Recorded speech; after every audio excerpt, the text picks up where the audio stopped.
You are not in Kansas anymore. You are on Pandora, ladies and gentlemen. Pandora's box is about to open wide. Welcome to Pandora's Box. Hello. I am a robot. You are an alien. Shout out to Edie Meister. It's my daughter Evie, who just randomly started doing that for some reason recently. Just walking into the room going, I am a robot. You are an alien. I actually have no idea where she got it from. But yeah, welcome to Pandora's Box, everybody. We hope that you're having a good week, whatever you're doing. Just want to say a quick thanks to our guests that we've had on recently. Last week we had Clairvoyant Extremist, Claire Stone, and then a couple of weeks ago we had my Uncle Dom as well, so thanks for coming on, guys. We're gonna epic shows. Yeah, we're gonna have a little think and try and line up some more cool guests to have on the pod for all you guys, people to share their lives and their expertise and their experiences with everybody. But yeah, we've got just the classic format today. Just us three guys in the studio with you all. We're going to be bringing you some crazy stories and crazy tales and crazy facts as usual. I'm just going to start reading some off, guys. I'm going to start reading some quick fire facts. Well, not really. Not really. Okay. These are just not real off facts. Yeah, just more facts. like this is just some interesting stuff that I thought about within the last week that I thought, do you know what? That'd be interesting to talk about in the pod. And I don't think like some of these things are like mental, but I don't think they're necessarily known by like that many people, you know? So I thought that'd be quite cool. I know that both of you are going to love this one. Did you know that Edgar Mitchell, right? Edgar Mitchell was the 6th ever man on the moon. He worked for NASA. He claims that the US government have been covering up alien visitation for over 60 years. And says that himself and other astronauts have had like really weird experiences with like alien vessels and like UFOs and stuff when they've been like orbiting the moon and like landing on the moon, and I've even claimed that there's been like other spaceships like in the same vicinity to them and stuff like that. Whoa, that's pretty interesting, isn't it? Isn't there like other isn't one of the first ones? Is it Neil Armstrong? What, Neil Armstrong? Isn't he sort of said the same thing? I feel like lots of people he's sort of gone off the rail a bit and sort of said the same thing, but maybe it's all true. I think that he's quite well known as well, isn't he? Neil Armstrong. I think it's Neil Armstrong. It's either Neil Armstrong or Buzz Aldrin. Yeah. One of them like punched out a guy because the guy like confronted him and like accused the moon landing of being fake, because you know there's that conspiracy that the moon landing is fake. And there's a really and he was like really old at the time. I think it was Neil Armstrong. He was like, mate, I was there, man. I don't know exactly how old he was, but I'd say like somewhere probably like in the 70 to 80 region. Like he looked like a wrinkly old man, you know. And some guys like, yeah, and he just turns around, just like punches him. It's like really, it's really funny. What do you think of this as a weird theory about like with alien visitations and stuff like that? I can't remember if we've talked about it on the pod before or not.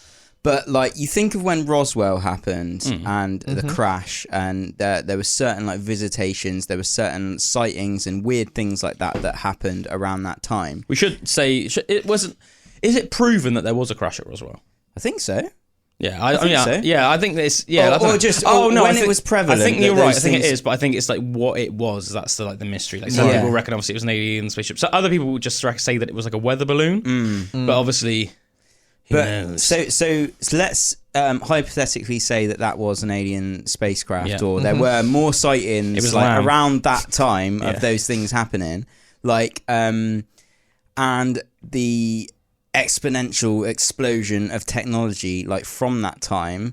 What if like one of those alien race came down and there were actual like communication with governments, and especially like for the more advanced like places in you know in the world, so like America, for example, and the European countries, and then would there have been this communication between them? Did they leak some technology to us that has exponentially because look in the last 50-60 years, like more like the rate of the technology has been expanding in that time and stuff. So much more than any other time in human history. Could there be like some correlation between some stuff being leaked through by them, by some kind of like what's it called, like a exchange of technology or something. Some like exchange, because people have even said that the abductions and stuff it was like the American government would have said, oh yeah, you can take like X amount of people for your experiments if you give us that technology. That's quite, you know what I mean? That's a sinister. Yeah, it is, isn't it? Imagine that. Because all of the loads of abduction cases have been way more prevalent since then as well. Man, with some of the stuff we've talked about in the past, like Agent Orange, and all these different government stuff, that wouldn't surprise me. I think it's like one thing that's almost a shame as you get older. I think you grow up and you sort of think like, oh, you can trust your government and stuff. But it's a shame actually, like how much dodgy stuff our governments do. Man. I was hearing in America recently. I'm just going to go off subject just for a second. We'll get back onto the whole aliens. Yeah, alien thing and Edgar Mitchell and stuff. But I was hearing something the other day. I only skim Reddit, so I don't know if this is 100% true. But the way I read it, it was like it was true. But well, I'll tell you what, we'll look into it a little bit more today while we're on air. And it was going on. I'm pretty sure it was saying in America, the government are in loads of trouble now because a couple of people leaked months ago that the government were putting the Moderna COVID vaccine into injecting animals with it, and as a result, the meat that people are eating off the supermarkets had the Moderna vaccine in. Oh my and going God. on about how that's obviously then it's that's going into you, so that's taking away people's liberty and their rights to have what you're sort of autonomous ingesting. Decision about what you're ingesting in your body. But then it was almost like at first the government were making out that it was like a conspiracy theory, but it's turned out apparently that it's true. I said we'll look into it today because I said this is I didn't check the source or anything like that, so that might be rubbish, but it also might be true. Do you know about Robert Kennedy as well? So was he one of the actual Kennedys? Yeah, he's a relation to the JFK, yeah, and Maria Shriver. It was his Arnold uncle Schwarzenegger's ex-wife. Because the Shrivers and the Kennedys are the same family essentially. Ah, cool. But so this guy is going to be Robert Kennedy is going to be running for president on the next presidential election. Yeah, man. I haven't heard anything about that. I've just heard about it. For and what I watched party? For the Democrats. Democrats, yeah. And literally, I've never heard of this guy before, but for the past 40 years, he's been fighting against big pharma and stuff like that, right. and loads and loads of sounds like he's a bit like JFK of cases. Yeah, and I don't know a lot about JFK and about that whole everything that happened, but I just listened to a podcast with this Robert Kennedy. Oh, he was actually on the podcast. I watched a 2-hour podcast of him talking about all of these things, about COVID and about vaccinations and about things that the government were doing and big pharma were doing, and he's really against all of that because he's pro people and life and all of this stuff. And it's really interesting that now he's running for president, and it'd be really interesting for someone like that. And he was talking about the family lineage and how some of the stuff that JFK did when he was in office, and that he knows from being a part of the family, what was happening in these high level meetings and stuff, and them trying to go to war and him just being no, it's not happening. I'm not doing that to the American people and stuff. But it's not known because it's all classified. But he's talking about some of these things and that.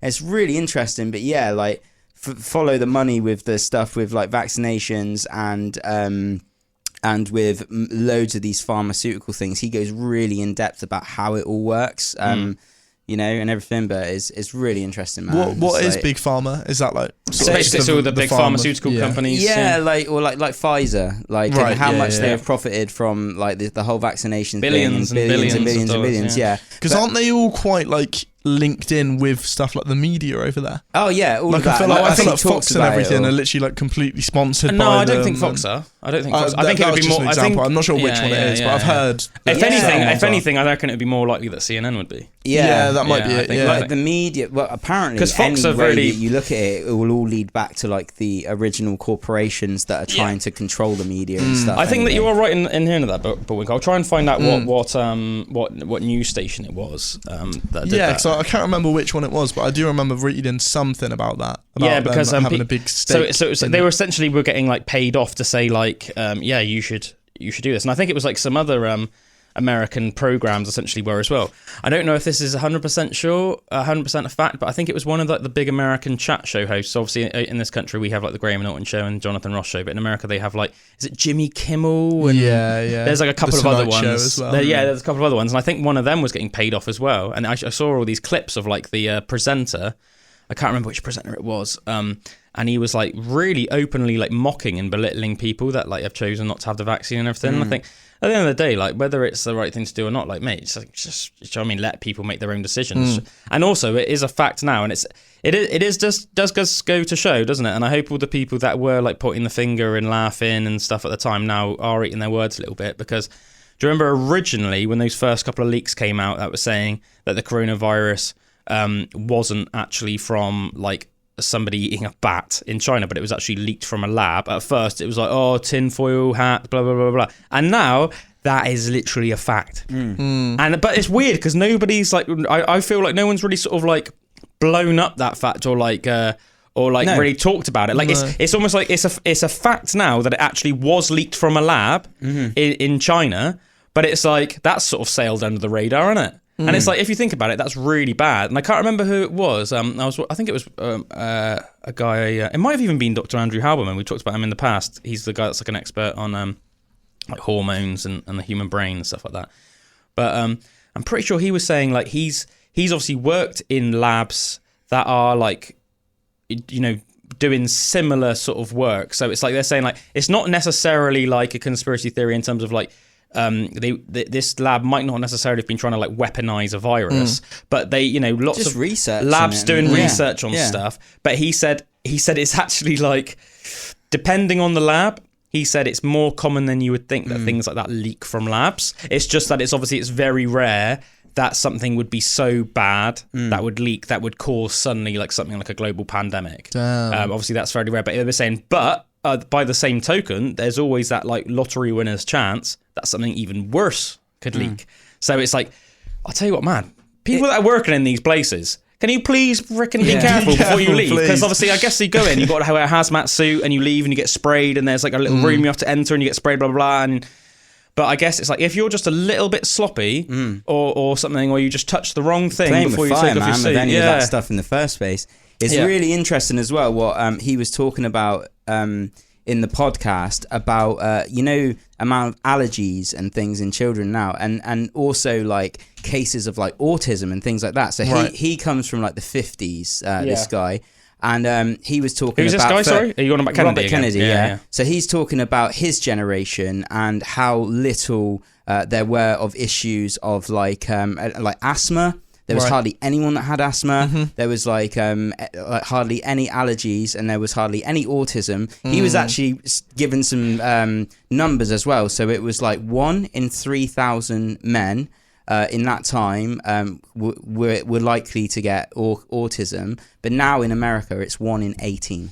I think all like conditions in general have like skyrocketed. Absolutely skyrocketed. And he was like talking about things happening in the pharmaceutical industry and also in the food industry and like in vaccinations and stuff like that, how that directly relates to it. But it's totally like the media and the government are like, no, like don't talk about Keep that under wraps. You know, like, and it's crazy, you know. And do you know what I think is a big worry about the future is at the moment, obviously, I almost want to call it like an epidemic of vapes.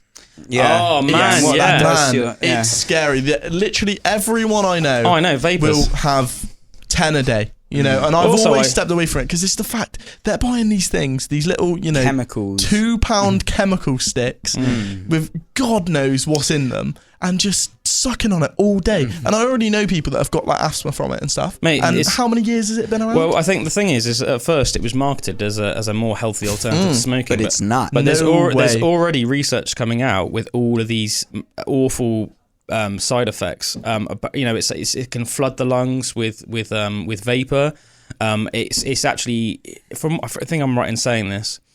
Apparently, it can increase your chances of having throat cancer worse than cigarettes. I'm gonna look some of the stuff up. By the way, I just want to say, just to wrap that sort of subplot up, I can't find anything on the internet about an American sort of news site, whether it's CNN or ABC or Fox or anything like that, being paid off by Pfizer, but kept under wraps. Yeah, but I don't think it's any coincidence that both of us have heard that. And let's face it, a lot of these corporations have a lot of pulling power. So, as I said, there is literally nothing on the internet about it at all. So it's almost like that's a bit weird.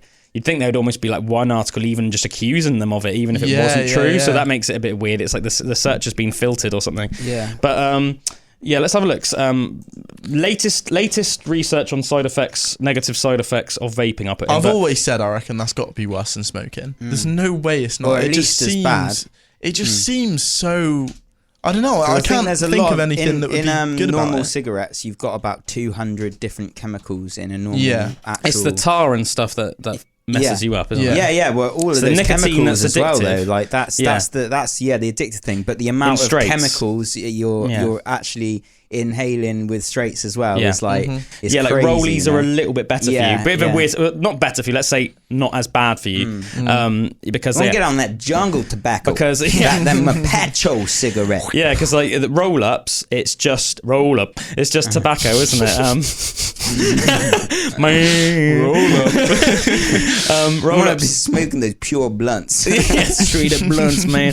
It literally is just the tobacco, isn't it, in paper? Whereas they say straights have got more chemicals in them. Latest research on the negative side effects of vaping. Apart from anything else, I've always thought as well, and I think it's good to actually promote this because it will deter people from doing it. I've always thought there's something really sad about vaping. You know, like if in general, if I'm ever part of the trend, if I'm ever around somebody that's vaping, I usually call them a vaping rhymes with banker, because I always just think it sounds like I don't know. There's just something about it. It just seems it's almost like insert trendy person sort of look. Give them like a vape, maybe like a flat peak cap, some bad tattoos. I don't know. Do you know what I mean? Just like some other stuff, perhaps. Like somebody that's clearly putting way too much thought into like how they're walking. Yeah, like some Vans, and you're just like.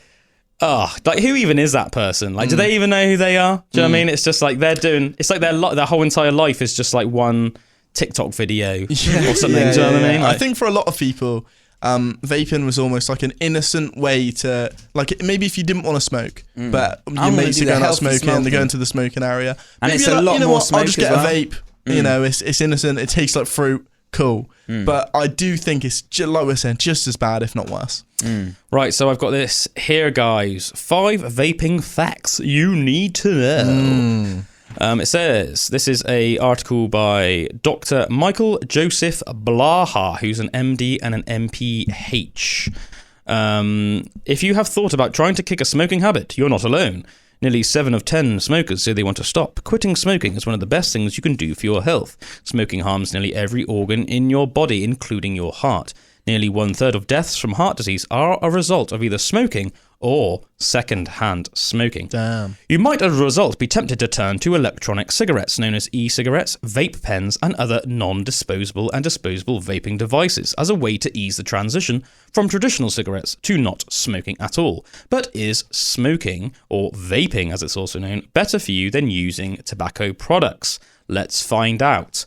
Number 1, vaping is less harmful than smoking, but it's still not safe. E-cigarettes contain nicotine extracted from tobacco, flavorings, and other chemicals to create an aerosol. Oh, even that sounds bad, like aerosol that you inhale. Regular tobacco contains 7,000 chemicals, many of which are toxic. While we don't know exactly what chemicals are in e-cigarettes as they vary, Blaha says there's almost no doubt that vaping exposes you to fewer toxic chemicals than smoking traditional cigarettes. However, there has been an outbreak of lung injuries and deaths that are highly associated with vaping. In February of 2020, the Centers for Disease Control and Prevention, otherwise known as the CDC, confirmed 2,807 cases of e-cigarette or vaping use associated lung injury and 68 deaths attributed to that condition. These cases appear to predominantly affect people who modify their vaping devices or use black market modified e-liquids. This is especially true for vaping products containing THC. The CDC has identified vitamin E acetate as a chemical of concern among people with EVALI. I don't know what EVALI is. Vitamin E acetate is a thickening agent often used in THC vaping products, and it was found in all lung fluid samples of Avali patients examined by the CDC. Let's have a look. I wonder if this is more like expensive vapes, or if they are talking about like the. I think the thing is as well, £2 ones they you do can get vary at any loads, shop. but there's more. It then goes on to say, latest research suggests that vaping is bad for your heart and lungs. Nicotine is the primary agent in regular cigarettes and e-cigarettes, and it's highly addictive. It causes you to crave a smoke and suffer withdrawal symptoms if you ignore these cravings. Nicotine is a toxic substance. It raises your blood pressure and spikes your adrenaline, which increases your heart rate and the likelihood of having heart attacks.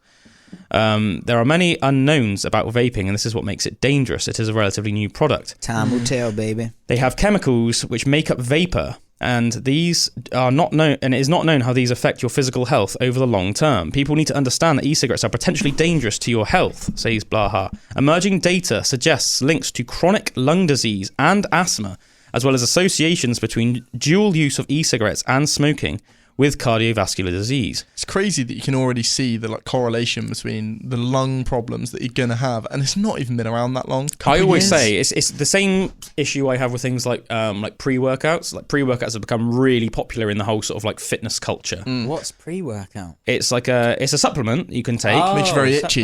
And that's the beta alanine in it that does that. It's got about, depending on the pre-workout, it's a bit like vaping in terms of like there's not one product. Obviously there's lots of different companies and you get all different types of pre-workout, the same way you can get all different types of like vape. They come in all different flavors and different companies. Pretty much every single nutrition, like sports nutrition supplement company will have their own. Yeah. And obviously, the exact ingredients vary, but on the whole, they usually contain things like massive amount of of caffeine per serving.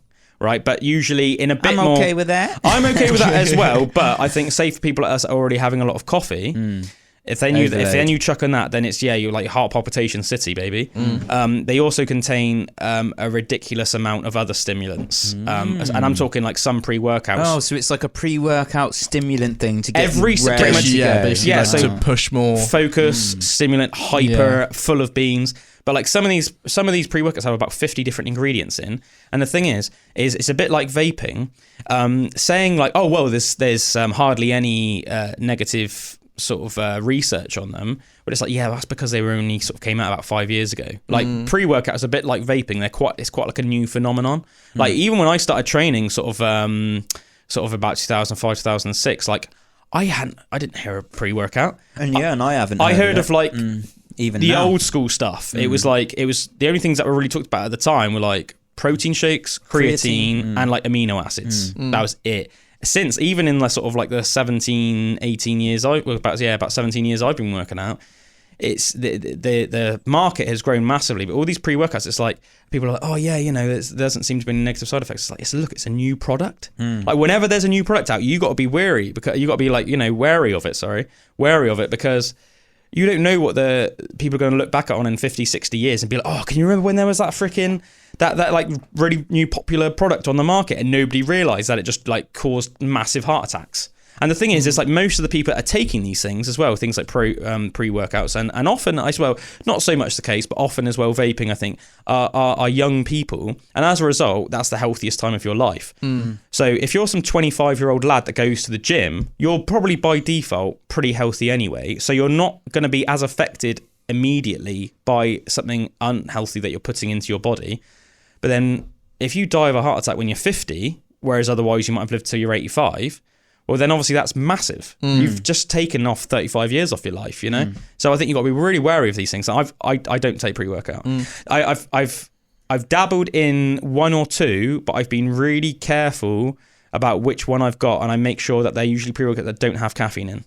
That's interesting to know, because I've heard of like pre-workout, I guess, because since I've been like working out recently, it's probably been around since way before I started. Yeah. But I've never really heard people like talk about it like that. So it's actually really interesting. No, I think I think of pre-workouts in a similar category to vaping. Yeah, I don't think they're probably quite as bad for you as vaping, but or probably definitely not as bad for you as vaping. But I still think there's some when you're taking that many concentrated stimulants in one go, and you know what it's like like companies are actually pretty simple in a lot of ways, and it's almost like a simple way to market yourself is like, well, we have more of this than any other company, so it becomes a competition. So it's almost like what people see as the best product is the one with the most stimulants in. But it's like, mate, do you think our body was designed to take in like the literally the confirmed like 40 biggest stimulants that you could possibly find from every corner in the world in one concentrated little powder form that you can neck back all in one go, and each one is like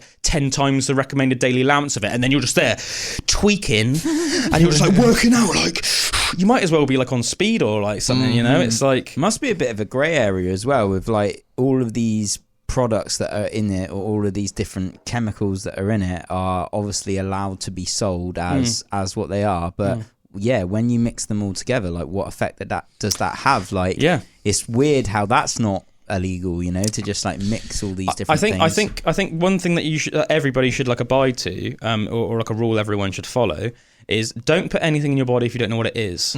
That's what she said. But yeah, so that's what I do. So as I said, the couple of pre-workouts I've had, I've got ones that are like super simple ingredients and like 1/10 of the ingredients of like the average pre-workout. So because I drink a lot of caffeine from coffee, get a pre-workout that doesn't have any caffeine in.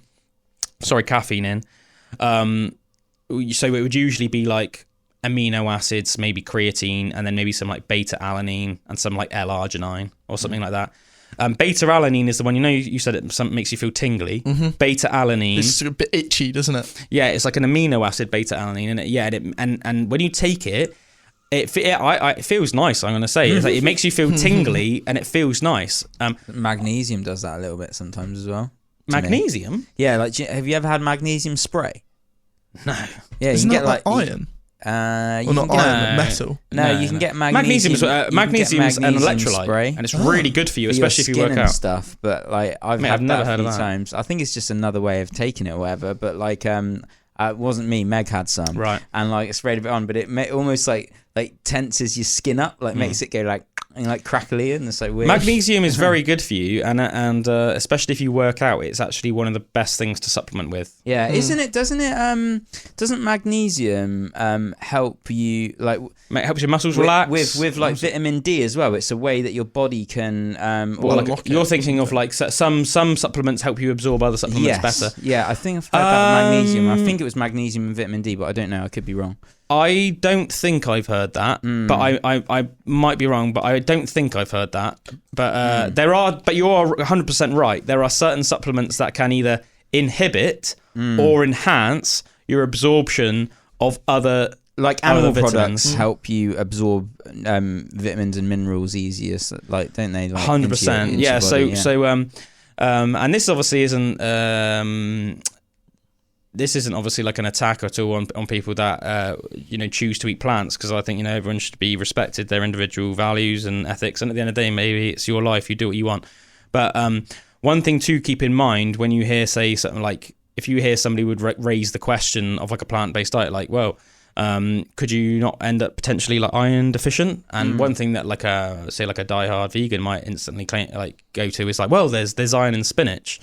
But the type of iron that you'll find in spinach is nowhere near as bioavailable as the type of iron that you'll find, say, in red meat. So in different food sources, there'll be obviously different nutrients in them and different different levels of bioavailability. So the type of iron that's, say, in beef, in red meat, or lamb, any type of red meat, it's almost like, the way to think about it is it's processed, it's filtered, and it's ready for your body just to take it in. Yeah. Whereas the type of iron that you would find in spinach, your body will have to process it in a way that our body can use it, and it takes a lot of energy for our body to digest nutrients and food, and you don't actually end up absorbing 100% of what you take in.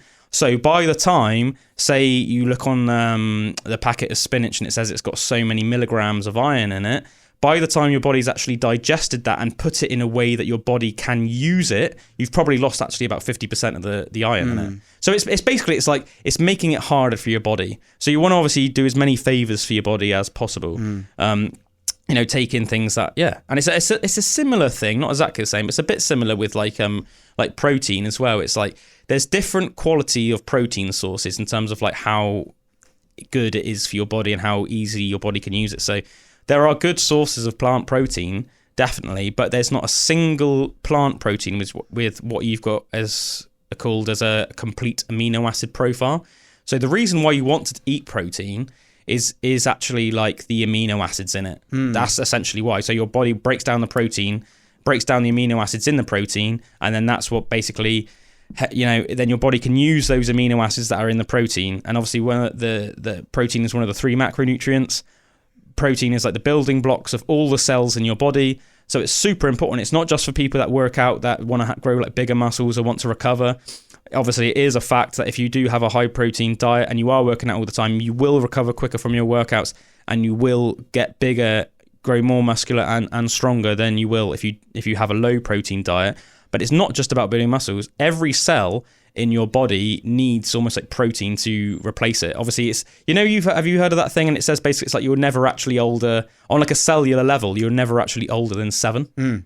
You're never actually older than 7 years old because it takes in like constant recycling. There is not a single cell in our body that was in our bodies 8 years ago. Because obviously they're always regenerating, and that's also basically why we age. Because once you get past a certain age, for every sort of like when you're young, your body's very efficient at regenerating cells. So for every cell that dies, your body will make another cell. But the reason why you literally physically look like you're aging and then eventually die is because as you get older, your body becomes less efficient at completely copying the cells. Yeah. So every cell that dies, you're actually sort of only making 50% of another cell, and that's why you literally like get wrinkly. Yeah. And that's you like your muscle mass will wither. You'll get wrinkly. Your hair will go grey. Your hair will start falling out because you can't maintain the cells that you had when you were younger. And obviously, it's not just about your physical appearance. Obviously, these are the cells, obviously, that are in your internal organs and everything like that as well. So then one day you'll have some sort of organ failure, and then obviously that will be the cause of your death. So that's like really interesting thing to think, isn't it? Yeah, man. And just on the magnesium thing as well. So on a medical journal thing that I found, it says adequate levels of magnesium in the body are essential for the absorption and metabolism, not only of vitamin D, but of calcium as well. Awesome, man. Magnesium converts vitamin D into its active form so that it can help calcium absorption. So it was calcium and vitamin D, like the thing into the... I knew I'd seen it somewhere. Yeah, that's cool, man. Can I add another thing on just the vapes? Just a final thing I wanted to add. Go ahead. And I know we've spoken sort of about the health effects of it. But there was more stuff as well. We can go on tomorrow. Another thing that's real bad about it, of course, is just the litter. Like it would take me 60 seconds to walk out of here and find just a vape on the floor. Really? Literally everywhere you go. It's like NOS canisters at a kiddie festival. I always find it funny, isn't it? Like exactly the same. We're next door here to a dentist, aren't we? And it always just makes me laugh because like there's like all these dental nurses that work next door, and I swear they just spend half the day in the car park just like giggling and vaping, don't they? Yeah. They do, don't they? Literally, it's just like so funny. It's like you got, I don't know, some of the people that listen every single week, you might have even like heard giggling in the background every now and again, and that's because we always have the window open. There's obviously a lot of computer kit and stuff in here as well. It makes the room pretty hot. Get the breeze in. Yeah, get some nice fresh air in. And they're just like, you might have even heard them like giggling. Yeah, they're always just giggling and vaping. But yeah, and it's like, it's funny as well. It's like my missus family, they're all just like chronic vapers. Yeah. But almost everyone I know will vape. vape. It's crazy. My sisters. It's crazy. I don't have a friend that won't. Really? It's mental. That's weird, man. I think that's crazy. Yeah, it's like literally, it was like that's a bit of an age thing, I think, as well. It's like a real trendy thing. Yeah, I was taking the missus the mick out of my missus' mum actually the other week because we set up like a little, or I should say, really, my missus set up like a little Easter egg hunt for like the kids in our back garden, and yeah, it was just like funny. It's like all of them's family come over and they're all just like vaping, all just like sat there just like vaping, and I was just like taking the mick out of Em's mum. I was just like, oh, what are you like? It's like bleeding teenagers, isn't it? It's just all sitting around vaping that, and she's like, oh, just like a bit banter that. But it does make me laugh. Do you know what I mean? It's just like, it's almost like weird, because I guess because I'm so removed from it. Yeah, it's weird suddenly when you're just in a group of people and you're the only one that just like doesn't vape, and then just everyone's just like there. It's like a normal part of their conversation. Just like yeah. And there's just this like weird like bubblegum smelling smoke everywhere. Yeah. I'm like, what the hell? This is like, it's like a weird little like I don't know. It's like just not my normal life. So when you're suddenly like exposed to it, it just seems a bit like funny. I remember we went to Birmingham And when we went there, I was with my friends and they all vape, or like 90% of them do. There's maybe 1 or 2 that don't. But they were like, oh, we've got to go, pick up some vapes before we go out. And did you know you can buy them in clubs and stuff now as well?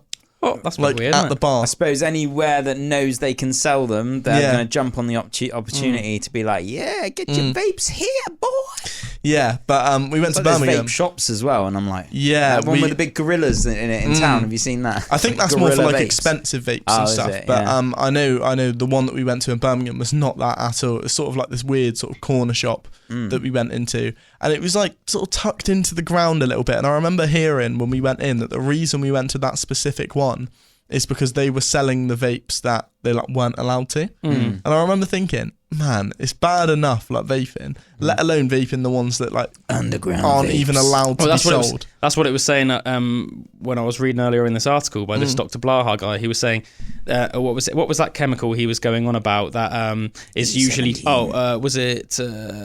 vitamin E acetate. It's a thickening agent that's used in a lot of sort of like more like underground. That just sounds horrible, doesn't it? And thickening agent. That's what sugar is in a lot of foods. Yeah. Bulking agent. Yeah. But just to sort of just go on, just to finish off this article, because I think it is good to sort of read this stuff out, just to try and deter people from basically doing this. Like, let's face it, it's a stupid thing doing it vaping. Like, I think any sort of thing that's like a cheap kick like that, like if it's causing you loads of harm, it's like, man, there's lots of like innocent pleasures in life that you can do that can give you a quick kick, like a quick stimulation that are nowhere near as bad for you. So get more into one of them. But yeah, it goes on to say, look, the problem with vaping is that you're exposing yourself to all kinds of chemicals that we don't yet understand and are probably not safe. So this doctor's saying, look, we don't know what a lot of the side effects from these things are long term, because you could get natural product vapes, like you could get like natural gum vapes. I think I saw. I know that some like American athletes, because obviously in America, like marijuana is not as taboo nowadays as it is in the UK still.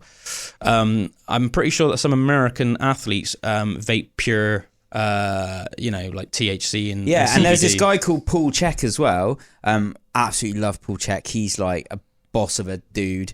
And he vapes, but these big volcano vape things. Yeah. I thought he was always, because he's on his podcast and that, and I'm thinking, man, this guy must be getting so high. But I realised he wasn't vaping weed. He was like, he had this like this whole because there was this little Instagram video of him going through it all, and he had like loads of like essential oils and things like that, like and he was explaining about each one and why he was doing it and what it would do to your body and da-da-da-da. And he would basically like have certain, like even like a bit of sage or something as well. And it was like these different herbs and then all of these essential oils and stuff. And he was vaping those basically. But I was thinking more like the cartridges and that. But yeah, people do like vape other plant products. I know it was quite famously a couple of years ago. Michael Phelps, who's like he was like regarded as like the greatest like Olympian swimmer of all time, isn't he? He's like I can't remember how many gold medals. The greatest Olympian. Yeah, of all time, I can't remember how many gold medals he's won. It's ridiculous. It's a lot, isn't it? It's like 12 or something. You can see in this, more than that. Is it? I reckon there's a photo where he's just got tons all gold wrapped around him. I'll see if I can find that. Yeah, but I can't remember if it was like Rio or the Rio Olympics, something like that. But he quite famously, like in between contests and that, was seen like vaping I can't remember. No, it probably wasn't CBD. He was vaping pure CBD. And he was interviewed about it, and they were like, what are you doing? And he was like, I'm vaping CBD. And they were like, oh, okay, so like, why are you doing that? And he was like, oh, it helps me recover and relax in between like competitions and stuff. And also there's another guy who's this is less of a surprise, but Nate Diaz, for any sort of like UFC fans, one of the Diaz brothers, who are sort of like known sort of weed smokers, even though they're like some of the best like MMA fighters in their respective divisions of sort of like the last, well, probably of ever really. But as soon as that became like a thing, like vaping CBD, they would just, especially Nate Diaz, the younger brother, even just in like press conferences and that, he'd just be there like just vaping and be like, Nate, what are you doing? Vaping CBD, man. It was like really funny. Snus is like a big thing now, isn't it? Huh? Snus is like a big thing. Snus? That's that, little like tobacco packets that you can just buy in shops. They'll be in like a little... Snuff? No, snuff is when you... Snuff is what, snuff. Or a snuff film, that's when you like kill somebody for real, isn't it? On like a movie. And maybe a snus. Snus or snus. I'd probably say snus to be fair, but they're just these little like packets of like the nicotine patches, or not patches, but nicotine packets. Right. And a lot of footballers and stuff originally would start putting them in their mouths, and it'd just get you like a nicotine buzz. You're on about chewing tobacco. No, like actual packets, and you just put it in your like mouth. And it will just stay there and like slowly sort of dissolve. That sounds and horrible, absorb. mate. And you can get like really high strength one, but that's like a real popular thing. Like I know so many people. I suppose it's just a way of getting nicotine into your body that's different. Like the patches. That's exactly it. And I know people say like, it just makes you feel like really sick after. Also, I'll just add this. Guess how many Olympic medals Michael Phelps has? 21. Do you want to guess?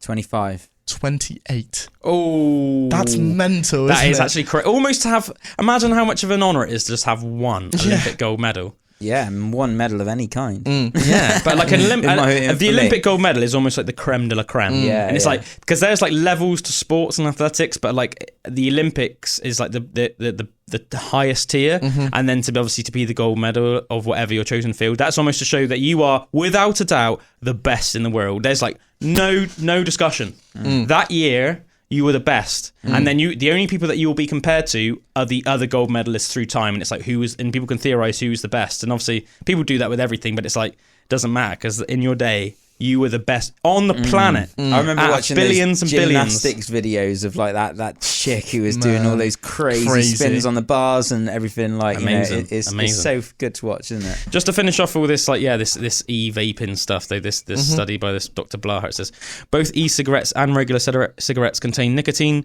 which research suggests may be just as addictive as heroin and cocaine. Damn. What's worse? What's worse, says Blahart. That's why they're all chugging on that e-cigarette. What's worse, says Blahart, is that many e-cigarette users get even more nicotine than they would from a combustible tobacco product like cigarettes. Users can buy extra strength cartridges, which have a higher concentration of nicotine, or increase the e-cigarette's voltage to get a higher hit of the substance.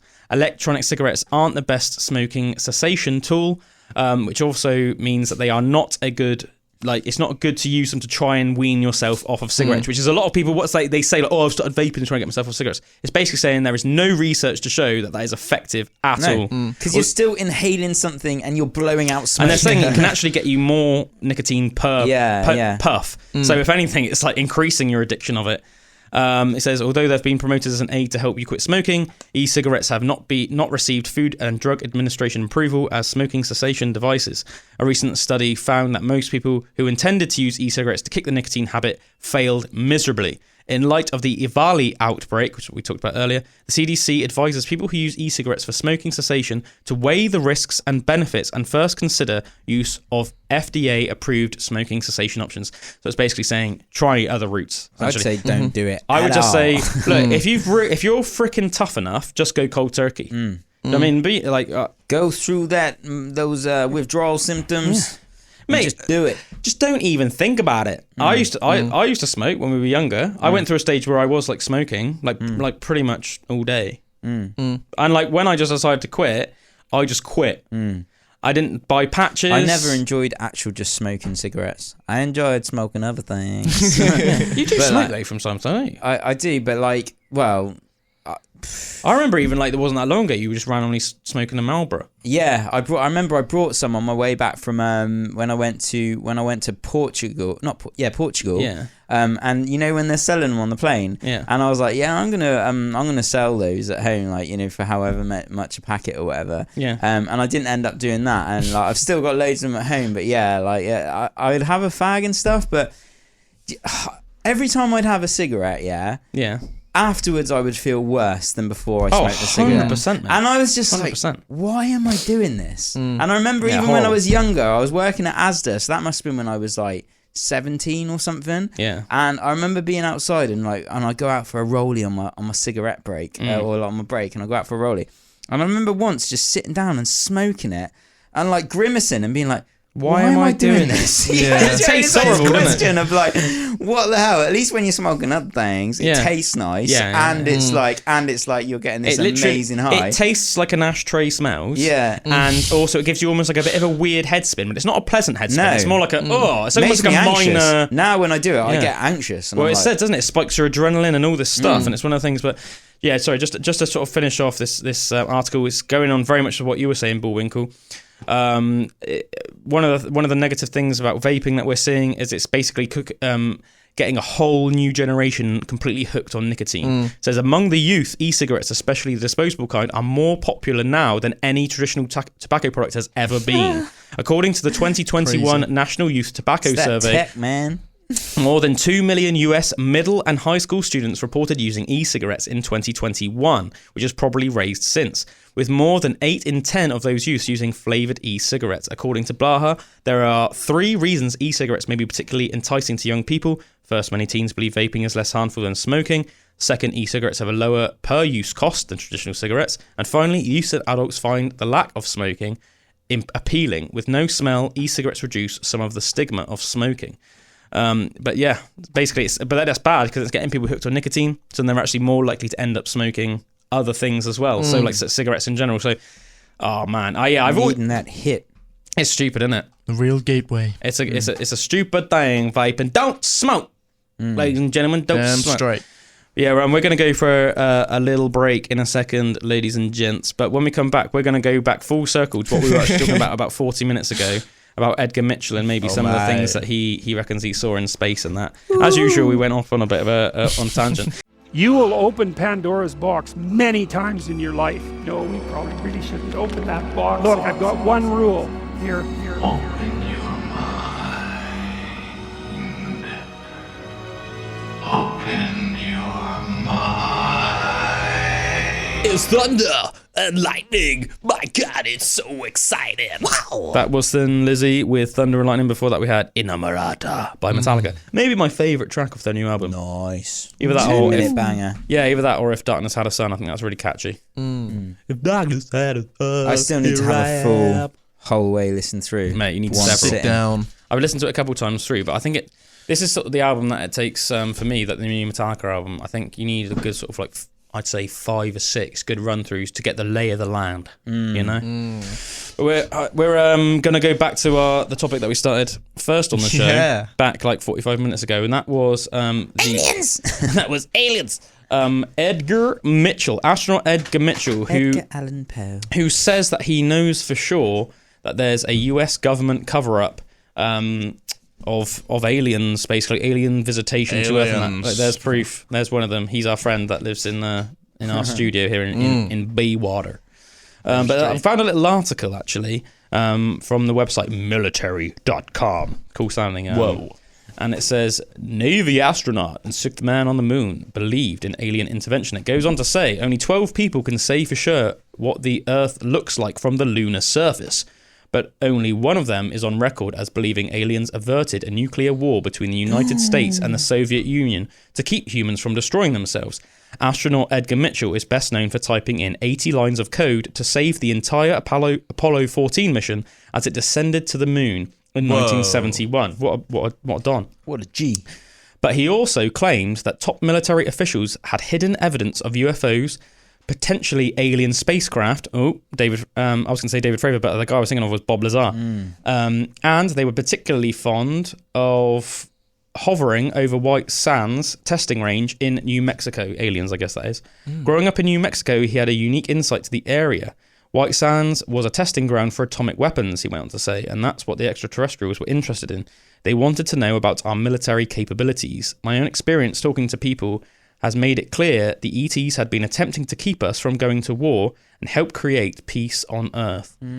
That's interesting, isn't it? Have you ever seen any of the videos of like there's this crazy like video of like a missile or something, and then this light hitting it, and then going around hitting it from that side, and then it just drop from the air? Yeah, but like deactivated. It's almost like so it's saying that like these like high tech alien civilizations are like deactivating our bombs and things like that. Man, I love the idea that the aliens aren't like sinister in any way. They're just out to like achieve I totally peace believe on that. Earth. I 100,000,000% like believe that if there is extraterrestrial life that is interested in Earth, then it's transcended any things of like war and stuff like that, and it's just like it's almost like seeing 2 ant colonies trying to destroy themselves, but for some reason it's your job as like the scientist to make sure they don't, because it's like you know that if the ant colonies destroy themselves, then the ants will become extinct. So it's like you're the scientist that's like pulling them apart and trying to make them live harmoniously, but then they're just almost like they're really annoying and they just keep wanting to fight. Imagine if we were just like a garden as well, like a planetary garden where there's been seeds that have been planted on this earth. All those terrarium. I mean, like, do you know? Have you seen those like big empty bottles that people that's like? That's is that what it is? Yeah, like so, like Earth could be like that, and it's like they're like, oh, we don't want our project to kill itself. Yeah, man, for sure. I heard of one terrarium that a guy made when he was like 25 or something, and he filled it up and he put some soil in it and he sprayed a load of water in it and he put some like wood lice and some other creatures in there. I think maybe like termites or something, some other creatures in there, and some chalk. Oh, and some like ground up like bones, some like dried out animal bones and stuff, because apparently that was really important. Something like to do with the calcium and the collagen and stuff that was needed to make like a long-term environment, basically like the same thing as like a mini world. And then he sealed it. And then he like forgot about it for 60 years, and then when he found it, there was just a thriving freaking ecosystem in it, and it was like a massive one like this, and it was just like it was almost like relatively, it was like he created a world, because obviously size is relative, but like for there were like little creatures in there. That was the only existence they knew. So essentially, for those little creatures and their little primitive brains, that was like the Earth is to us. That was I love that they're like self-sufficient terrariums. Yeah, you don't have to mess with them at all. It's literally just like you say, an ecosystem of itself. You just need to be sensible. Like look into. And I said it's quite basic. Like anyone can do it. Look up the basic stuff of like what you need. You know, you need to put some plant life in there, some animal life in there, water. You don't need to like flood it, but just like a certain amount of water. And obviously, it will steam, and then it will like almost like the water drops will fall from the top of the terrarium, so it's almost like rain. So it's really intriguing, man. And then all the animals, if you put things like I said, like ground up like bones and stuff like that in it, then that's just all the animals need then to like they can feed off that, and then they will like obviously poop out, and then that fertilizes the soil, and then the other plants grow. It's fascinating. Yeah, I saw this guy do one on YouTube, and it was literally all it was some rocks at the bottom of it, and then some soil that was from a woodland, just soil from there. So it had all of the kind of different things within that soil that thing. But that was literally it, and he just put that in with a little bit of water, and it's still after. And it did it for a whole year. Did you say only soil and water? Soil, stones. Oh, right, yeah. Just some stones at the bottom, then soil and a little bit of water, sealed it, and that still grew into like a thing as well. Like just literally that little amount of different natural things. Wow. But it had to be soil from like a woodland, so it was like it had the different minerals in and stuff, balanced pH like a and all natural woodland. Yeah, I guess that was more likely to have like little animal products in it anyway. Yeah, like little bugs, like dead bugs. Yeah, it had these little bugs that grew in it and stuff. Yeah, and like traces probably of like decayed animal even, maybe. Do you know what I mean? Like things like that. I mean, good chance, isn't it? I do like to think that if aliens achieved the ability to be able to, cross the galaxy to come and visit other planets, by that point, I think if for that kind of community to achieve something like that, I think you would have to get past the point of war and that's why stuff like that to even be able to achieve something like that. So it does make sense. Either that, or some other people have like hypothesized, haven't they, that like it could be like almost like beings, maybe like an evolved form of humans that have found the ability to like travel back in time, and maybe they are obviously living in a world that even though they've got much better tech than us, they've almost like the planet's beyond repair, and they're trying to come back to stop us from doing whatever it was that ruined it. So I've heard like different theories, like it's like beings from like a future Earth. So it's basically like an evolved form of humans that are coming back, and maybe they've become like infertile. We do see fertility rates are lowering massively in men, and it's becoming much more common for men to be sterile or to find it very, very hard to get women pregnant. Whereas like, back in the day it would have been a lot easier, a puff or two and there you go, baby. Baby's on the way. So yeah, do you know what I mean? If that trend keeps carrying on and suddenly men just become infertile, well, I think if all mankind were just infertile, no babies. Do you know what I mean? And then it's almost like, okay, so what are you have to artificially create somehow like beings in a lab. Can't but they then do that now? You don't I feel like I've seen a post about that. They might be able to do it, but can you do it without sperm? That's the thing. Yeah, true. Like how I don't think you could be able to do it without sperm, would you? So then you'd have to like somehow. Well, you can clone. They clone from cells. Yeah, that's a good point.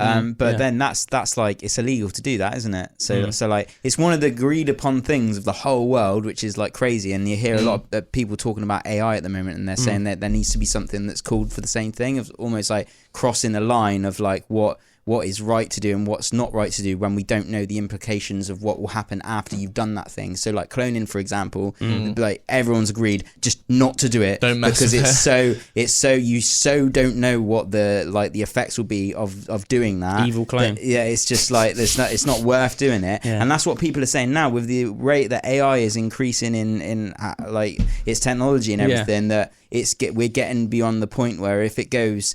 Like there's this guy that's calling for everything to just be halted for 6 months. What, AI? Yeah, because of like how fast it is. Did you hear that thing about that AI has become so self-aware now that apparently, you know, all these different AI things that you can get to write out documents for you and that? Large language models. Yeah, AI. So you know obviously the AI that you're asking to write you up this thing, it's becoming so efficient and self-aware that it's not even doing it anymore. It's getting other AI to do it for it.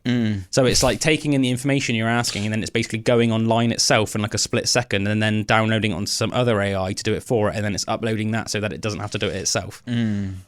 I was like, that's like some weird like Inception sort of thing. Neural network. Do you know what I mean? It's like you're the whole point of this AI is to do this thing for you, but it's self-aware enough that it's like, actually it'd be easier for me if I got this other AI to do it.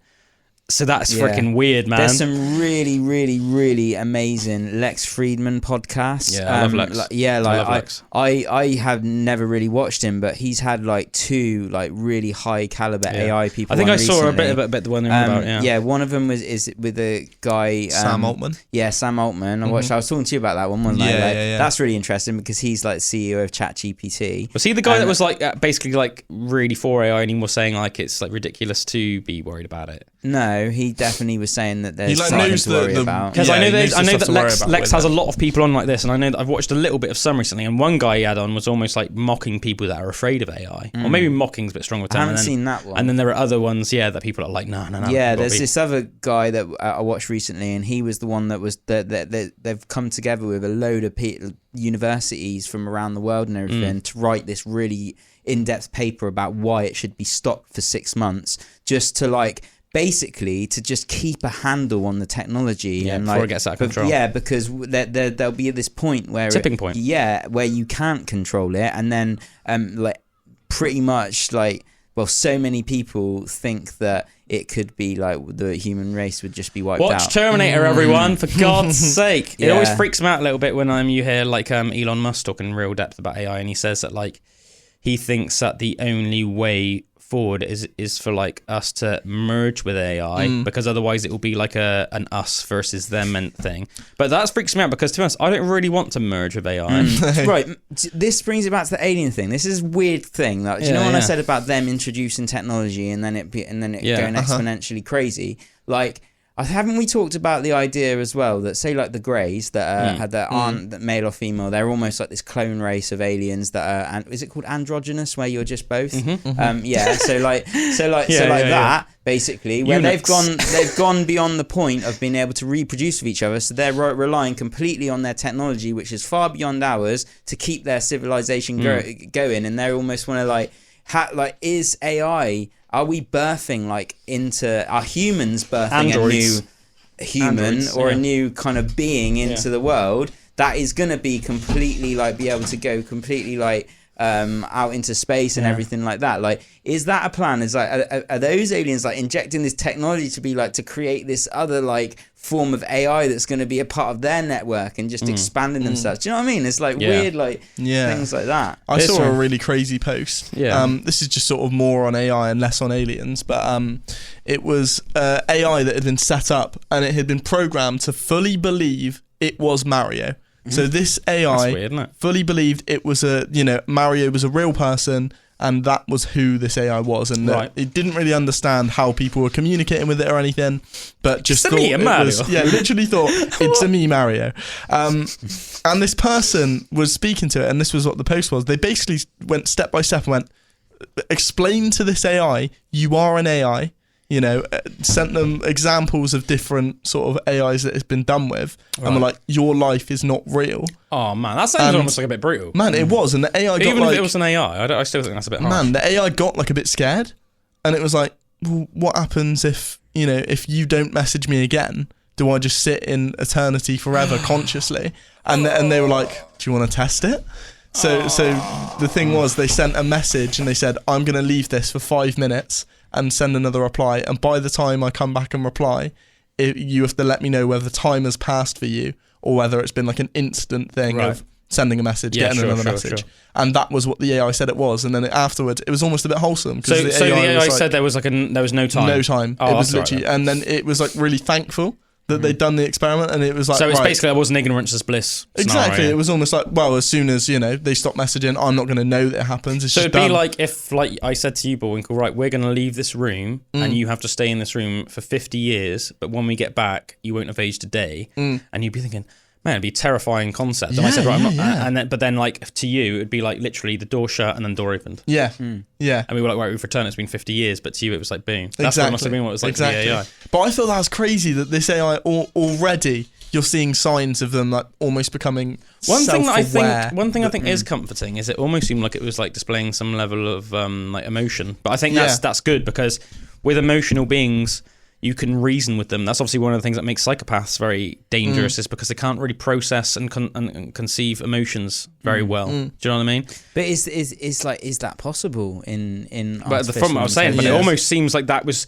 Well, I'm not saying it was, but it seems like it might have been displaying emotion. Yeah, which is quite comforting to me. Yeah, because that's reason. What they're saying is like one of the most important things to instill in AI as well is like the values of human beings. Because if they're just complete intelligence and they're beyond our intelligence, then they've got no emotional reason to actually have any thought about us apart from what's it called where you make systems better, just like processes. But where you streamline processes and like I can't think of the word for it, but basically like that's what AI is doing. It's working out problems and it's making it more efficient, just efficiency, increasing efficiency like all the time.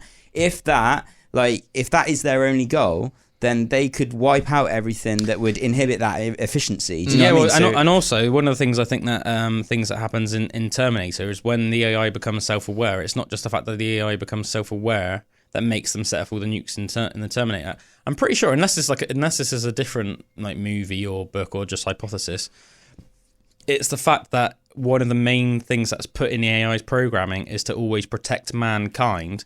But or is this? Or actually, this might be Ultron. But it's like the AI very quickly figures out that the biggest threat to mankind is mankind itself. Yeah. So it's like, well, to protect mankind, I have to wipe out mankind. Yeah. Which is a hilarious, weird, like, vicious cycle. Loop you got there. But it's like you can actually see how that would almost make sense in a way. Like, from an AI's point of view, like, okay, I must protect mankind. Yeah. Downloading all these images of like nuclear war, World War II, World War I, all the atrocities. You're reading about all the atrocities of war going back to like recorded history, ever since recorded history. And you're like, right, well then, to protect humans, or either that, or maybe not to destroy all the humans, but to subjugate them, like make like essentially like a police state where there are these like robot overlords, and you're living almost like in a zoo, and like you never technically get hurt, but you're living this weird, cold, weird existence where you're like monitored at all times, and if you like ever lash out or show any like emotion that the AI observes as like potentially damaging or dangerous, which let's face it, humans do because we're emotional beings, and sometimes we argue, and we sometimes fight, not physically, but to sort out, to find disputes. Resolutions, and we have disputes.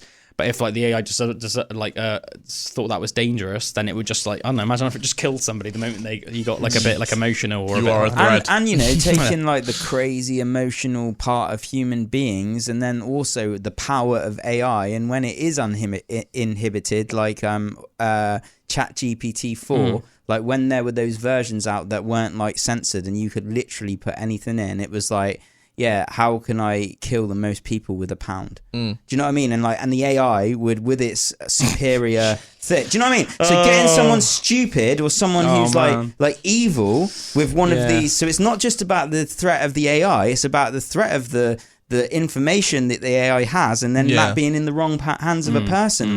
And say someone cracked like ChatGPT-4 and was able to use it for those reasons. Like they weren't you saying that it's like ChatGPT obviously has filtered all of that, but there are ones out there you can find that. Because there's so many language models now that there's probably ones you can find that wouldn't have that blocked or filtered. Yeah, I think ChatGPT-4 is the most advanced one. Yeah. And they have released some unthing ones before for testing, but it's just mental. Do you know what worries me as well? As obviously time goes on, and you see this with all technology, when a new technology is invented at first, obviously it's the actual just person that's invented that technology and a few probably very, very wealthy companies and stuff that are doing business with that person that have access to the tech. But as time goes on, you see it with things like the dark web. Obviously, at first, like internet was just created, and then, but once the internet, became more accessible, and then you've got like people that can go on the dark web and they can freaking code and they can hack, and like to the average person, especially someone like me, I'm like, well, I wouldn't even conceive of how you would even start to go about that, let alone do it myself.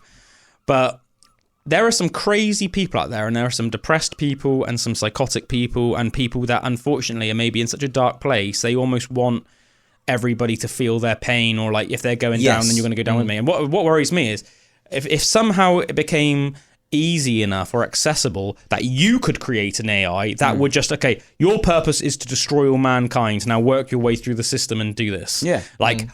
Whoa, once the technology's there, just one psycho that's a genius in like computer coding and knows all about the tech. That's like is that a scenario? Because then it's not even like the danger of AI itself. It's the danger that someone might even create program something. Something specifically. Well, it's like a gun, you can use it to protect yourself, or you can use it to inflict damage on like so many people, and it's like the technology of AI could be a weapon like that. And it's like you might think, oh, nobody would do that, but like I think that every time I hear about like a mass shooting, or like a random stabbing, it's like you think, mate, what was going through that person's head? You even hear it, don't you? I mean, it's it's like impossible to even put into words like how awful it is. But like when you hear about like school shootings, you think a fully grown man made the conscious decision to buy a freaking semi-automatic rifle, walk into a school and gun down kids. Like, what the hell? Like, if someone's capable of doing that, I can believe that some weird, troubled, lost soul, completely lost, who unfortunately, for whatever reason, is in such a dark, weird place in their head at that moment in time. They might have gotten over it and ended up becoming a decent person, but at that moment in time, they want to destroy all humanity. And the fact you could do it from your bedroom, like without even having any contact with anyone, and just like so secretly in your pants, mate. Don't even have to put your trousers on. Yeah, Isn't that like one of the the game Mega Man? Right. I think that's one of the leading sort of storylines in that game, is that all robots have to be programmed with the one rule of you cannot like hurt a human. And I think there's like an evil guy who basically programs robots without that. Right. Without that thing. Or it's like, I was making me think of the Red Ribbon Army, and the androids are specifically made, aren't they, to like kill like the Earth's greatest heroes. Or you see, there was that was like quite a recent horror movie, wasn't there, called Megan, and it was all about like a little like robot girl who's like programming is to like protect the girl, but she just almost goes a bit like psycho robot with it, and it's like becomes almost like infatuated and jealous and becomes like so protective, it's even protective of it over the parents and stuff like that, and then starts like refusing to shut down and stuff like that. It's almost like a funny horror movie about like a little robot girl. Ex Machina is on Machina, I think. Ex Machina is a really cool movie as well. You should watch that, man. I think, bring back the good old romantic days when like, people were like traveling to far off lands, and like the only danger would have been like encountering like a bear or like a tiger. Like that's dangerous, and it can kill you, but there's something that seems normal about it. Like a normal fear. And it's how nature wants it to be. It's happened now though as well. Like I want to get killed by a bear, man. Yeah, man, that's the dream. I don't want to get killed by a robot. I want to get killed by a bear. Yeah, man. Well, bring back just natural foods. Natural animal food. Let's bring back hunting. Because I think we're slowly being killed just from the toxins and poisons that are just around and about from just normal like industrial society. Like, well, it's a fact, isn't it, now that every baby that is born now, which makes me really sad, because obviously like I have a small child, a 3-year-old. is born now with microplastics in their body. And What? Yeah, do you know about that? Microplastics. The chances are, at this point, we probably have them in us as well. Oh, 100%. Damn. But yeah, Just like, to the food we eat. every child on the earth, even ones that are born in like super rural locations now, are born with like something like 0.00001% of microplastics just in your DNA. Jesus. But it has really bad side. It's like you might think, okay, well, what does that do though? But it's one of the things we were talking about earlier that's making us infertile. I can't remember the exact processes, but it affects your fertility, affects lots of other things as well. And the annoying thing is there's also, and I used to think this was like tinfoil, sort of conspiracy stuff, but like even like Wessex Water and stuff have come out now and said that, like, and it's a fact. Like literally, this is just a fact. This isn't conspiracy theory stuff. You guys, everybody, you can look it up. Any sort of like scientist or doctor that's ever looked into it, you will agree with this. That and it's not like specifically to damage us, but there's lots of obviously the water that we drink out of the tap. Yeah. It has to be filtered and treated for us to be able to drink it without dying from something like cholera. Mm-hmm. Obviously, if it wasn't treated, we would get severely ill because it'd be dirty. Yeah, right? yeah. Obviously, it goes through all our drain networks, and a lot of it's sort of recycled Gathering bacteria, and stuff. So it has to go. kind of It has to be like treated by like lots of different chemicals, and obviously. The reason why they're doing that is good. Obviously, they're doing that so the water, you can drink it without getting ill. But the side effect, long-term side effect of a lot of these chemicals is it affects your endocrine system. And your endocrine system is basically what's responsible for your hormones, hormone regulation, hormone production. So this all ties in with why men's testosterone levels are lowering, why women's periods are becoming irregular. It's common for both men and women to have bad hormone issues. With women, it's more noticeable because it's much more. If a 25-year-old woman goes 4 months without a period, and it's not because she's like anorexic or bulimic or something, because super low body fat can stop a woman having a period. But if she's of a normal, healthy-ish body weight and she's just not having a period, there's clearly something wrong. Mm-hmm. These things like this are becoming more common. Seeing men, it's really funny, Drew. In the corner of my eye, you're going. I keep thinking like you're going to like say something, or you're like trying to get my attention or something. But I'm like, no, I got something in my teeth. Oh, right. Me. I was just checking that you weren't trying to be like get my attention for something, but something like crazy that suddenly needed to be that you couldn't let anybody else know. Some covert thing. But it's becoming super common with men, as I said. Fertility issues. It's becoming much harder for men to knock up women essentially. Men having fully grown men tend to have less testosterone than our fathers and our grandfathers would as well. So it's one of those things about all the things about autism and that, just how much more prevalent and allergies that kids have now. Yeah, so it's like that's it. But it's like with the water thing, it's like look, so it's not a conspiracy theory in terms of like the government aren't doing this to us deliberately to harm us. They're putting these chemicals in obviously so that we can drink the water without getting ill or die. But now we're seeing the long-term effects of it as well. It's a bit like what we were going back to earlier on with like the vaping and the pre-workout. Once you have long-term studies of these things, because back in the day, not even that long ago really, it's a new technology, let's go, it's gonna clean everything. Back in the day, it wasn't even that long ago that most people would have got their water from well sources. There would be people, it was like their job to find water sources. So they would find a water source. Oh, okay, we realise that this is coming. There's like an underground well, and that somehow is sourced from like the Brecon Beacons or something. And it's alive, and that water's actually alive as well. Yeah. And then you drill down, you make a well. You get the pump, and you just pump out the water, and that's like fresh mineral water. But the annoying thing I find is, and it's like. I do buy the mineral water because I still think it's probably better than, I don't want to damage my endocrine system too much.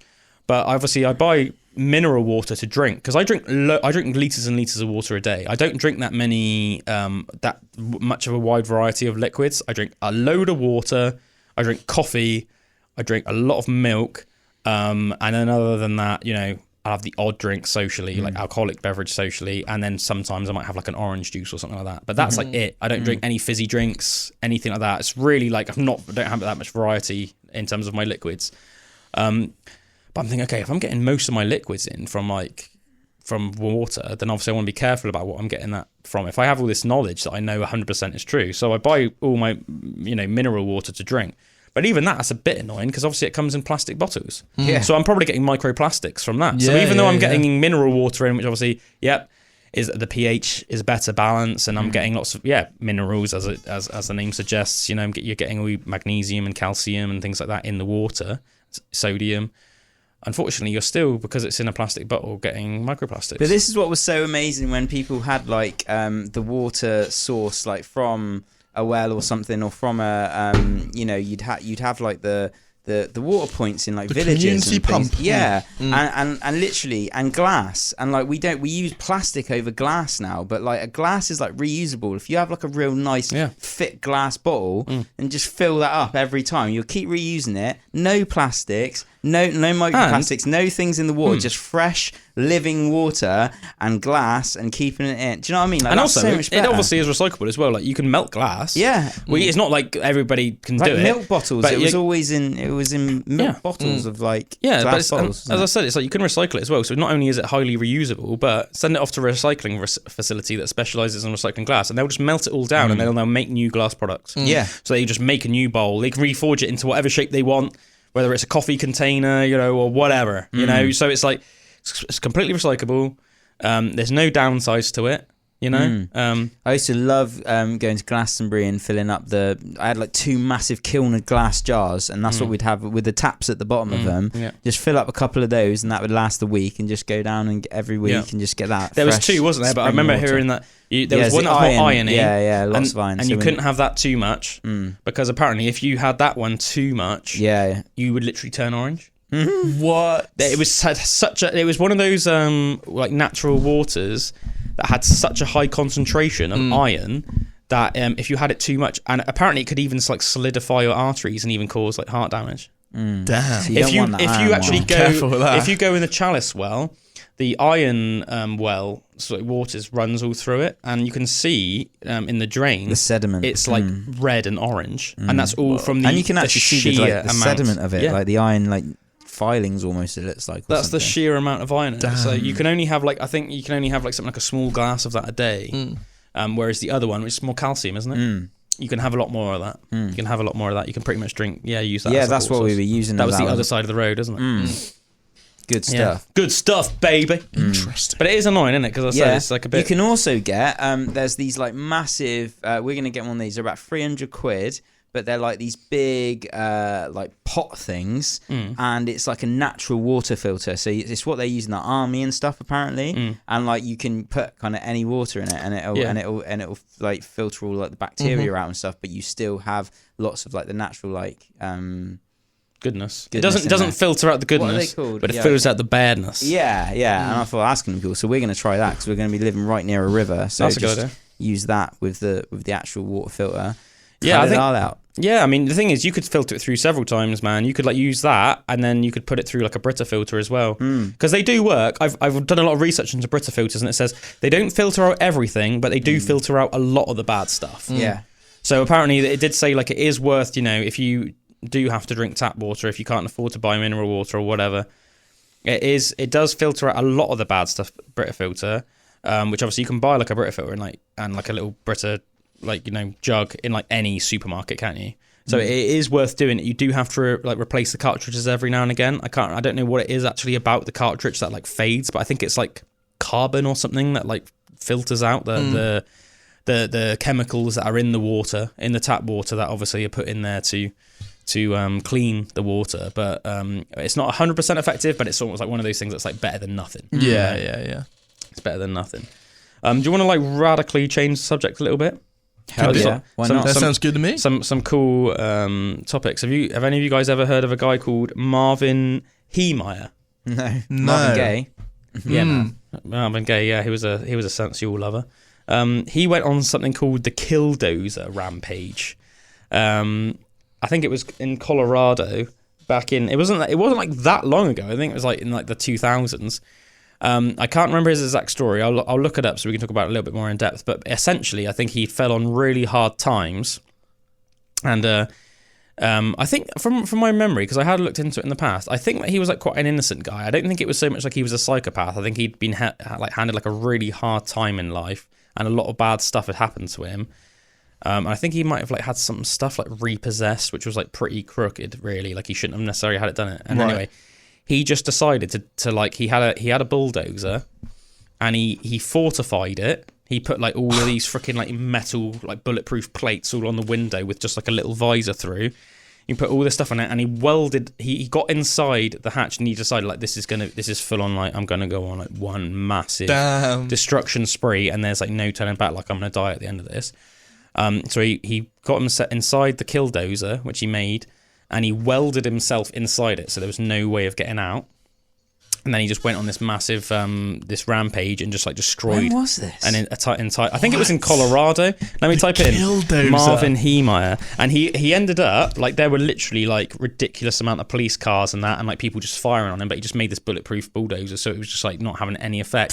And he literally like bulldozed through like loads of buildings, like the police station, just destroyed loads of cars.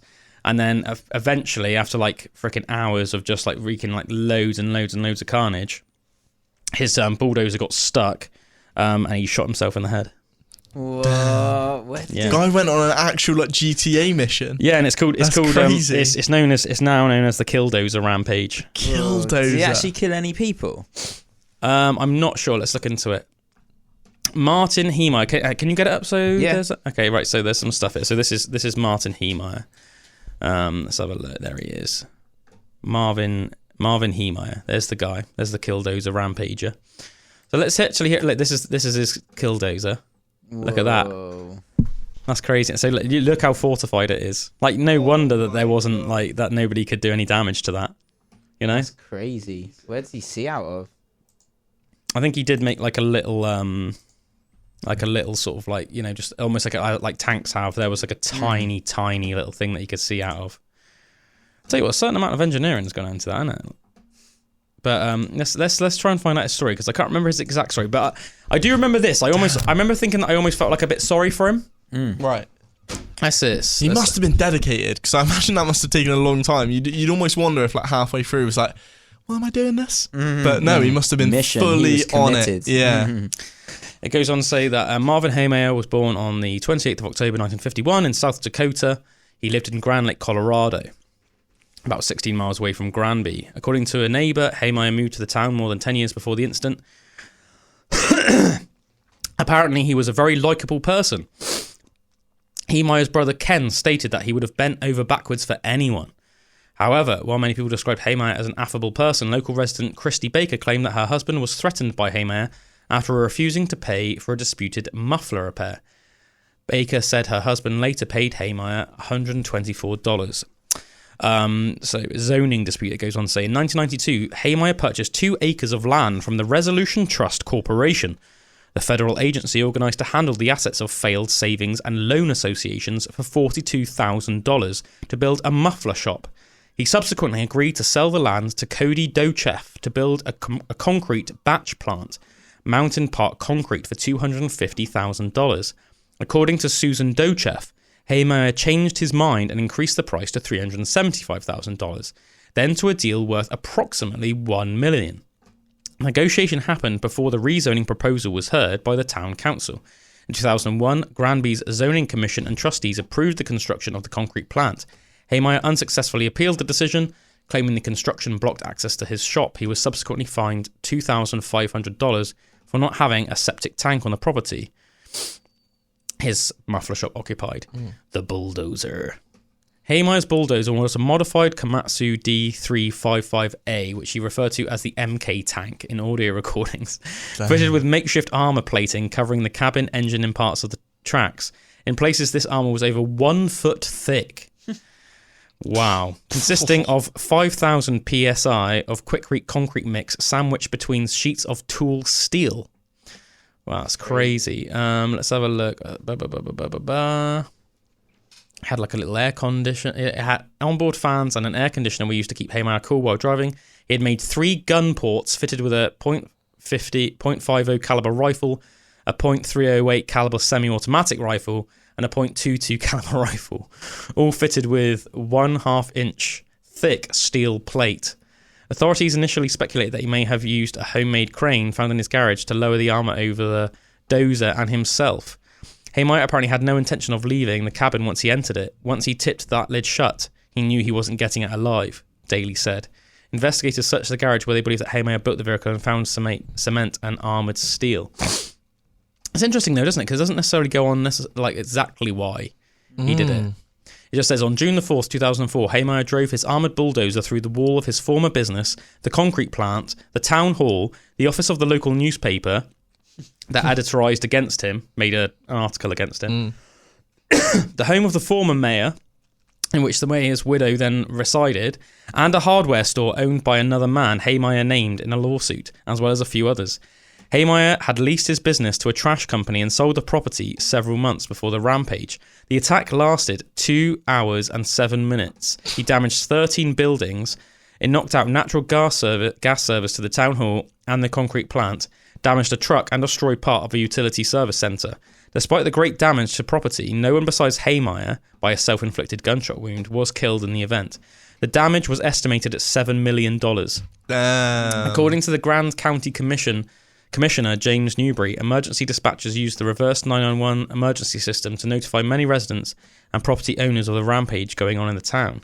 Defenders of Heemeyer contended that he made a point of not hurting anybody during his bulldozer rampage. Ian Doherty, a bakery owner, said Heemeyer went out of his way not to harm anybody. Others offered different views. The Sheriff's Department argued the fact that no one was injured was not due to good intent as much as to good luck. Heemeyer had installed 2 rifles in firing ports on the inside of his bulldozer and fired 15 bullets from his rifle at power transformers and propane tanks. It goes on to say, had these tanks ruptured and exploded, anyone within 1/2 mile, which is 800 meters, of the explosion would have most likely been killed or severely injured. Damn. The Sheriff's Department said 12 police officers and residents of Senior Citizens Complex were within such a range.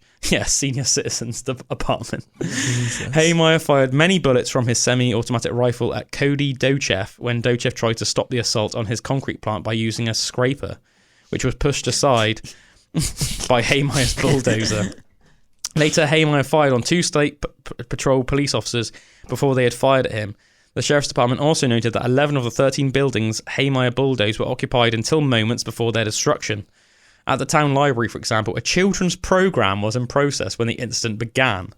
Luckily, no children were injured. One officer dropped a flashbang grenade down the bulldozer's exhaust pipe, which had no apparent effect. Local and state patrol, including a SWAT team, walked behind and beside the bulldozer, occasionally firing, but the armoured bulldozer was impervious to any gunshots. Attempts to disable the bulldozer's cameras with so it had cameras. That's pretty high tech, isn't it? With gunfire failed as the bullets were unable to penetrate the 3-inch thick bulletproof plastic that was over the lenses. Man, he thought he made this foolproof, didn't he? At one point, Under Sheriff Glenn Traynor climbed atop the bulldozer and rode it. And then it says, quote, like a Bronco buster. That's the most American thing I've ever heard. He got on top of it and he rode that bulldozer like a Bronco buster. Trying to figure out a way to get a bullet inside the Dragon. What? He's just, the guys refer to it as the Dragon. That's crazy. I rode it like a Bronco buster, trying to figure out a way to get a bullet inside the Dragon. However, he was forced to jump off to avoid being hit with debris when he carried on smashing through buildings, essentially. Damn. Crazy, isn't it? So yeah, eventually his bulldozer, or the Killdozer as it's been nicknamed since, it basically got stuck in debris when he'd just been bulldozing through these different buildings. It got stuck, and then rather than face the consequences of his actions, he just decided to shoot himself in the head. I wonder what he was like when he was driving around destroying stuff. I reckon he was just like laughing maniacally to himself. That's a pretty crazy story though, isn't it? That is mental. There was another guy that made me think of a similar story, and his name's Ned Kelly. You ever heard of an Australian called Ned Kelly? I think I have. He's the guy that made like this freaking like mental homemade armor and went on like a shooting spree. Whoa. Cool. Ned Kelly, Australia's most famous outlaw. Look at this nut job. Nice beard, man. Oh, like old school. Like that's him and his armor. He basically just welded a bunch of like sheets of metal together. This is the actual armor that's in a museum. I don't know where the museum is, but you can see all the bullet marks in it from where people tried to take him out. And that's the actual gun that he used. But yeah, obviously just the armor was thick enough that he didn't die. Guy went full Iron Man. Look at that cool made up wanted poster. That's hilarious. Mm-hmm. I wonder if there's been a cool movie made about him or something. What happened with that? Yeah, so let's find out this guy's story. Again, I think it's almost like he's a borderline sympathetic character. Edward Ned Kelly, known as the Australian Bushranger, has become a symbolic figure in American history, folklore, books, arts, and movies. He's seen as a national icon. His image was used during the opening ceremony of the 2000 Summer Olympics in Sydney. He's remembered in the saying as game as Ned Kelly. The word "game" in this case meaning brave. That doesn't make any sense to me. Let's find out about why he actually... The Fitzpatrick incident. Is this what it was all about? To be honest, this looks like a long story. I don't know exactly, but I don't want to go into it all now. But yeah, I think he basically went on a crazy... I think it was almost he was done wrong, and he went on this crazy rampage in this homemade armour, and it just took ages for them to take him down. But an interesting character anyway. I didn't realise it was so long ago. He said he was born on the 3rd of June 1855. But yeah, look into it more, people. Look into Ned Kelly, really Australia's most notorious outlaw. Pretty cool. That's so cool. So cool. Pretty cool, people. Full Iron Man. Old school Iron Man. I saw something the other day as well, which I thought was pretty cool, which I just wanted to mention. And I think, I don't know, I just find sort of things like this just quite inspiring. We'll get this up on YouTube. So people watch it, they're listening on the radio or play something on YouTube, or that you guys can watch on Spotify or YouTube. It's this race. This woman called Heather Dornadon was in a 600-meter race.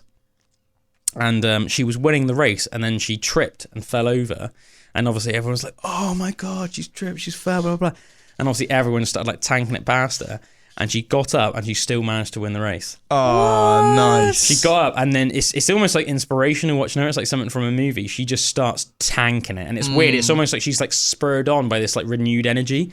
And she just starts caning it. How long was the race? 600 meters. 600 meters. Not even that long. To fall and catch up again. Yeah, I know. It's pretty amazing, man. Heather Dornadon, inspiring 600-meter race. Yeah, it's pretty crazy, guys. Pretty crazy. Can we watch it? Yeah, let's watch it. Oh, yeah. So this was in America, I think. Let's get this. That's better. I'll put it forward a little bit. So I'm pretty sure that Heather Dornadon is the one that at the moment is in second. The one that's got something on her cheek. So you can see she's winning. Oh, trips. Everyone's way far ahead of her. Gets right back up.